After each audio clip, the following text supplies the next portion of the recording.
আসসালামু আলাইকুম। অ্যাডভান্টেজের পক্ষ থেকে আপনাকে স্বাগতম। এখন হচ্ছে আমরা দেখব ডেল্টা পিএলসি এর এইচএমআই তে হচ্ছে আমরা কিভাবে ডাবল স্ক্রিন নিতে পারি সেটা হচ্ছে আমরা দেখব আজকে। প্রথমে হচ্ছে আমাদেরকে ডকসফট যেটা হচ্ছে ডেল্টা এইচএমআই ডিজাইন করার জন্য আমরা ব্যবহার করে থাকি সেটা হচ্ছে ওপেন করে নিতে হবে। ডকসফট হচ্ছে আমরা ওপেন করে নিচ্ছি। ওপেন হওয়ার পর আমরা প্রথমে হচ্ছে একটা নিউ প্রজেক্ট ক্রিয়েট করব। এখান থেকে হচ্ছে আমি আমার যে সিরিজটা এখানে আছে সেটা সিলেক্ট করে নিচ্ছি। এরপর নেক্সট এখানে আসার পর কমিউনিকেশনে এখানে হচ্ছে আমি ড্রাইভার 1 সিলেক্ট করে দিব। এরপর ফিনিশ। আচ্ছা, এখানে আমাদের হচ্ছে প্রথম স্ক্রিনটা ক্রিয়েট হয়ে গেছে। আমাদের হচ্ছে সেকেন্ড স্ক্রিন যদি নিতে হয় তাহলে আমাদের আসতে হবে প্রজেক্টে।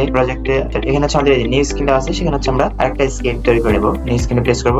এরপর হচ্ছে স্ক্রিন 2 লেখা আছে, আপনি চাইলে এখানে স্ক্রিনে নেম দিতে পারবেন। আমার স্ক্রিন 2 থাক। এরপর হচ্ছে আমরা ওকে দিয়ে দিই। আমার দুটো স্ক্রিন হয়ে গেছে। এখন হচ্ছে আমরা প্রথম যেটা স্ক্রিন ছিল সেখানে চলে যাই। যাওয়ার পর আমরা হচ্ছে এখানে এলিমেন্টস সেখানে আসবো। এরপর বাটনে যাব। বাটনে যাওয়ার পর আমরা হচ্ছে এই যে গো টু স্ক্রিন সেটাতে যাব। এটা হচ্ছে আমরা এখানে সিলেক্ট করি। এরপর হচ্ছে এখানে ডাবল প্রেস করব। এটার উপরে পিক্সেলে যাব, শিডো আইকনে যাব। এখান থেকে হচ্ছে আমি বি সিরিজ থেকে অ্যাকশন বাটনে যাব। এখান থেকে যেহেতু আমি হচ্ছে পরবর্তী পেজে যাব এজন্য আমরা হচ্ছে এই ডিরেকশনটা নিয়ে নেব।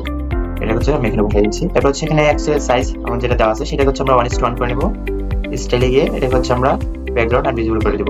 সেখানে আমাদের এরপর হচ্ছে মেইনে আসবো। মেইনে আসার পর আমরা হচ্ছে যেহেতু এই বাটনটা হচ্ছে প্রেস করলে আমরা হচ্ছে পরবর্তী স্ক্রিন যাবে সেটা হচ্ছে আমাকে ইন্ডিকেট করে দিতে হবে। এখানে স্ক্রিন 1 দেওয়া আছে, আমরা দিব স্ক্রিন 2। এরপর ওকে করে দিব এটাকে। এখন হচ্ছে 2 নাম্বার স্ক্রিন যদি হচ্ছে আমার করতে হয় তাহলে হচ্ছে স্ক্রিন 2 তে যাব। যাওয়ার পর আবার বাটন এখান থেকে হচ্ছে আবার গো টু স্ক্রিন, দেন আগের প্রসেস আবার পিক্সেলে যাব, ডিরেক্ট আইকনে যাব, 100 সিরিজ বি সিরিজে যাব, অ্যাকশন বাটনে যাব। যেহেতু আমরা হচ্ছে পরবর্তী পেজে চলে যাব আবার ব্যাক করব, তাই জন্য হচ্ছে আমরা এটা নিয়ে নিলাম। এখানে হচ্ছে টিক করে দিচ্ছি। এক্সেল সাইজ আবার 1:1, ব্যাকগ্রাউন্ড রিমুভ করেছি, ভিজিবল।